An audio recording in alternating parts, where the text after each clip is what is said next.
Hello, എല്ലാവർക്കും സുഖമല്ലേ? നമുക്കിന്ന് അടിപൊളി ഒരു കേക്ക് ഉണ്ടാക്കിയെടുക്കാം കേട്ടോ. നല്ല സോഫ്റ്റ് ആയിട്ടുള്ള സ്പഞ്ചി ആയിട്ടുള്ള കേക്ക് ഉണ്ടാക്കിയെടുക്കാം കേട്ടോ.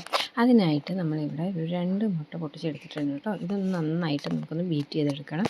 എന്നിട്ട് അതിലേക്ക് ആവശ്യത്തിന് മധുരത്തിനുള്ള പഞ്ചസാരയും കുറച്ച് ഓയിലും കൂടെ ആഡ് ചെയ്തിട്ട് വീണ്ടും ഒന്ന് നന്നായി ബീറ്റ് ചെയ്തെടുക്കാം. ഇനി കുറച്ച് പൈനാപ്പിൾ എസൻസ് ചേർക്കുന്നുണ്ട് കേട്ടോ. ഇതില്ലെങ്കിൽ വാനില ആണെങ്കിലും ചേർത്താൽ മതി കേട്ടോ. ഇനി നമുക്ക് 1 കപ്പ് ഗോതമ്പ് പൊടിയിലേക്ക് കുറച്ച് ബേക്കിംഗ് പൗഡർ കൂടി ചേർത്ത് അരിച്ച് നമ്മുടെ ആ ഒരു മുട്ടയുടെ ബാറ്ററില്ലേ അതിലേക്ക് ആഡ് ചെയ്ത് കൊടുത്ത് മിക്സ് ചെയ്തെടുക്കാം. ഇനി ഒരു പാൻ അടുപ്പത്ത് വെച്ച് 1/2 കപ്പ് പാലൊഴിച്ച് കുറച്ച് ബട്ടർ കൂടി ഇട്ടിട്ട് ഈ ബട്ടർ ഒന്ന് മെൽറ്റായി കിട്ടണ വരേക്കും ഇളക്കി കൊടുക്കാം കേട്ടോ. ചെറുതായിട്ടൊന്ന് ചൂടായി വരുമ്പോൾ തന്നെ ബട്ടർ മെൽറ്റായിക്കോളൂ കേട്ടോ. ഒരുപാട് തിളപ്പിച്ചൊന്നും എടുക്കണ്ട.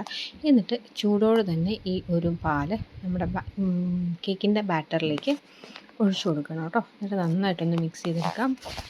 ഈ ഒരു ബാറ്റർ നമുക്കിനി ഒരു കേക്ക് ട്രേയിലേക്ക് മാറ്റിയിട്ട് ബേക്ക് ചെയ്തെടുക്കാം കേട്ടോ. ഏകദേശം ഒരു 40 മിനിറ്റ് വരെ ഞാൻ ബേക്ക് ചെയ്തെടുത്തിട്ടുണ്ടായിരുന്നു. നല്ല അടിപൊളിയായിട്ട് ബേക്ക് ചെയ്ത് കിട്ടും. ഇത് ബേക്കായി വരുമ്പോൾ തന്നെ നമ്മുടെ ഒരു ബേക്കറിയിലൊക്കെ ചെന്നൊരു ഫീലാണ് കേട്ടോ. അത്ര അടിപൊളി സ്മെല്ലാണ് വരുന്നത്. എന്നിട്ട് നമുക്ക് നന്നായിട്ടൊന്ന് ബേക്ക് ചെയ്തെടുത്ത് കഴിഞ്ഞാൽ അടിപൊളി കേക്ക് ഇവിടെ റെഡി ആയി കിട്ടും കേട്ടോ. ഏകദേശം ഒരു 40 മിനിറ്റ് ആയപ്പോഴേക്കും എനിക്ക് കേക്ക് സെറ്റായി കിട്ടിയിട്ടുണ്ടായിരുന്നു കേട്ടോ. അപ്പോൾ ഫൈനൽ ലുക്ക് ഇതാണ് കേട്ടോ. അടിപൊളിയായിരുന്നു, എനിക്കിഷ്ടപ്പെട്ടു. അപ്പോൾ നിങ്ങളും ട്രൈ ചെയ്ത് നോക്കിയിട്ട് ഇഷ്ടപ്പെട്ടിട്ടുണ്ടെങ്കിൽ നമ്മുടെ വീഡിയോ ലൈക്ക് ചെയ്യാനും ഒപ്പം നമ്മുടെ ചാനലൊന്ന്